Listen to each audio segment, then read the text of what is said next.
Hello viewers, in this video, I am going to cover File I/O. Let's begin. In the first program, I am going to cover File Input Stream and File Output Stream. All the methods related to File I/O operations, throw I/O exception. I have created object for File Input Stream and File Output Stream, and initialized it to null. Assign source file to File Input Stream object, and destination file to File Output Stream object. We can check whether content is available in source file or not, using available method. Reading the content from source file, using read method.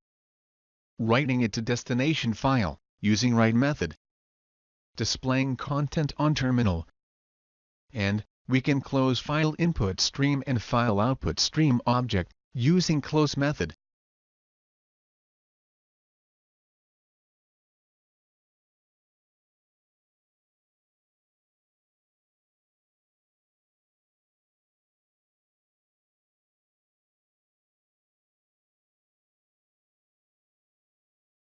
In the next program, I am going to cover File Reader and File Writer.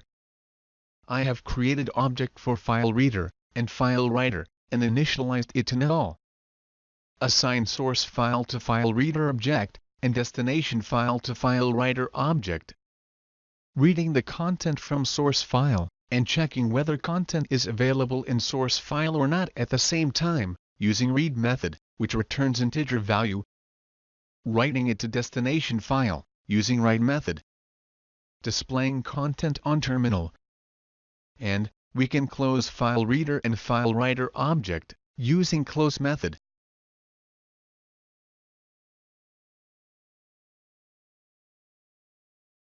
In the next program, I am going to cover File Class. I have created object for File Class, and initialized it to null. Assign destination file to File object. We can make the file read-only, using setReadOnly method. We can check whether object is readable or not, using canRead method. Object is writable or not, using canWrite method. Object exists or not, using exists method. We can get absolute path, using getAbsolutePath method. Get object name, using getName method. Get object parent, using getParent method. Get object parent file, using getParentFile method. Get object path, using getPath method. Check whether object is absolute or not, using isAbsolute method. Object is directory or not, using isDirectory method. Object is file or not, using isFile method. Get last modified, using lastModified method, which returns milliseconds from epoch. Get object length using length method. And we can delete object, using delete method.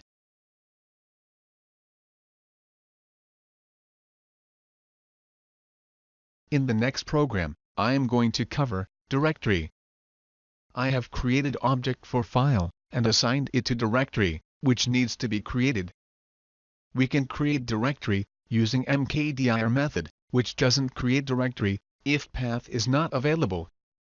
Or, using mkdirs method, which creates the directory along with path, if not available. We can get list of objects in directory, using list method. And display using for loop. I hope you enjoyed the video. If you are preparing for interview, you can buy ebook on Java program interview questions from the Amazon link given in the description below.